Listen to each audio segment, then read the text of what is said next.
കർത്താവേ, ഞങ്ങൾക്കു വേണ്ടിയുള്ള നിന്റെ കഷ്ടാനുഭവം, ഞങ്ങളെ പ്രതിയുള്ള നിന്റെ താഴാഴ്മയും വാഴ്ത്തപ്പെട്ടതാകുന്നു. മരണമില്ലാത്ത നിന്റെ മരണത്താൽ സർവസൃഷ്ടിയും നിലനിൽക്കുന്നു. നിന്റെ തിരുവിഷ്ടത്താൽ കഷ്ടാനുഭവത്തിനും മരണത്തിനുമായി നീ താഴ്ത്തപ്പെട്ടു.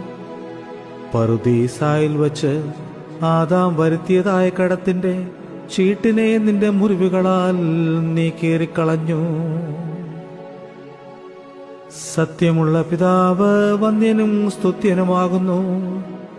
തന്റെ വാത്സല്യപുത്രൻ പ്രാഭവപ്പെട്ടവനും വാഴ്ത്തപ്പെട്ടവനും ആകുന്നു. പരിശുദ്ധ റൂഹ സ്തുതിക്കപ്പെട്ടവനും കിരീടം ധരിക്കപ്പെട്ടവനുമാകുന്നു. നമുക്ക് വേണ്ടി കഷ്ടത അനുഭവിച്ച കഷ്ടതയില്ലാത്തവന്റെ രഹസ്യശക്തിയാൽ നമ്മെ താൻ കാക്കുകയും ചെയ്യുന്നു.